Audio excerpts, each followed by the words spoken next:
descendants of Prophet Yaqub alayhi salam, who were also known as Bani Israel, migrated to Egypt. They lived for a long time happily in this country. Prophet Musa alayhi salam was born to one of the descendants of Prophet Yaqub alayhi salam. He was born in Egypt. The ruler of Egypt was the Pharaoh, and he hated the Israelites very much. One day, he sent an order to kill all baby boys born in Israelite families. The soldiers killed all the newborn boys in Egypt, and they soon arrived at the house of Musa alayhi salam. But Musa's mother escaped from the house unnoticed. She placed her baby in a wooden chest in the great Nile River. Musa alayhi salam floated in the current for a long time. And all this time, the Prophet's elder sister ran along the shores of the river, following the wooden chest. Allah subhanahu wa ta'ala guided the chest down the Nile River, and soon it floated into a small stream. The Pharaoh's wife spotted the chest and ordered her servants to bring it ashore. When Pharaoh's wife, who was taking a bath in the stream, saw the baby, she fell in love with him. She picked up the baby and showed him to the Pharaoh. "Look," she said, "here is a joy for the eye to behold. Please don't kill him. Let us adopt him as our son." The Pharaoh agreed with her, and they decided to adopt the baby. It was in this way that God made the Prophet grow up in the royal court of Egypt. By the evening, Pharaoh's wife was really upset. "Why doesn't this baby eat?" she asked her servants. "We need someone to nurse him quickly, otherwise he is going to die." The Prophet's sister, who had been following him all this while, overheard this. She came forward and spoke up. "I know a woman who can nourish the baby with good care." Pharaoh's wife was surprised to see her, but she had become very desperate by now. She agreed to her suggestion and asked her to bring the woman. In the meantime, the Prophet's mother was weeping bitterly at the thought of her little boy.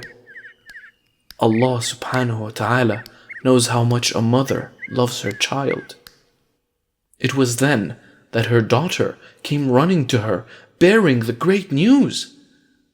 She told her that the Prophet was adopted by the royal family, and that they were looking for a nurse. She immediately left with her daughter to feed her little boy. When Pharaoh's wife saw the little boy being fed by the nurse, she was pleasantly surprised. The boy had not taken any food all day, and she was getting concerned. Little did she know that the nurse was actually his mother. It was in this way that Allah made the mother happy again. The Prophet grew up in the palace and was taught along with Pharaoh's son.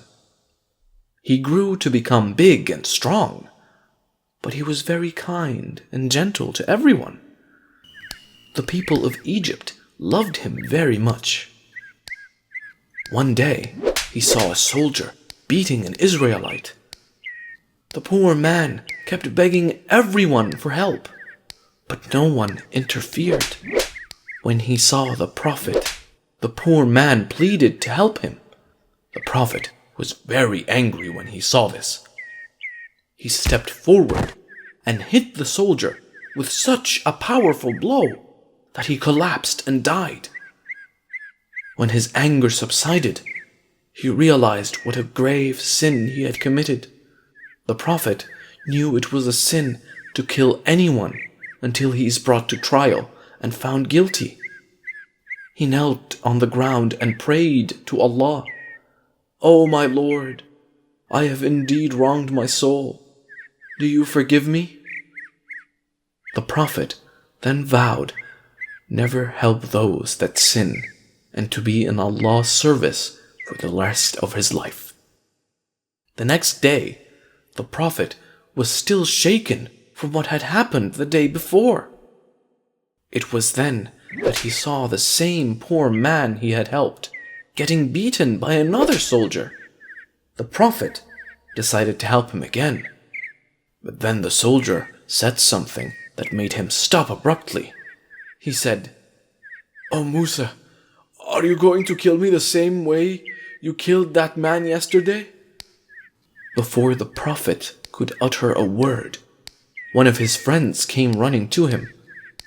"Musa, the Egyptian chiefs know what you did. They are coming to arrest you. Get away while you still can." The Prophet then asked Allah to save him from these sinful people. He then left the city to the land of Midian. Little did he know that he was about to encounter many adventures in his life devoted to the service of Allah subhanahu wa ta'ala. He walked through the deserts for many days to reach Midian. It was then that he stumbled upon a small oasis which had several trees and a water hole. The sun was blazing hot, so he decided to get some rest. He saw some men who were letting their animals drink water from the water hole. Behind them were two young women with a tiny flock of sheep waiting for their turn. After some time, he called out to the women, "What's wrong? Why don't you let your sheep drink water?" The women told him that they couldn't because the men won't let them till they finish. When the Prophet heard this, he got up and steered their sheep toward the water, letting them drink. The men grumbled at first, but when they saw how big and strong the Prophet was, they stopped their grumbling and stayed back. The two women were grateful for the Prophet's help. He went back and sat under the cool shade of a tree, and the women took their flock of sheep back home. After some time, one of the women returned and asked him to come meet their father. The Prophet agreed and went with her. He reached their house and introduced himself to their father. The Prophet told the old man his story. The father found the Prophet to be a very good man, so he offered one of his daughters to him in marriage. He had become old and needed a young man to help with the care of animals. The Prophet agreed, and he got married to one of his daughters. It was a happy marriage, and he took care of the animals. Did you enjoy the video, kids? Insha'Allah, in the next episode, I will tell you the story of how the Prophet returned to Egypt and saved the Israelites. If you liked the video, don't forget to click that subscribe button and the notification icon to keep updated on all our videos. Don't forget to share the video with your friends as well. That's all for today. Goodbye.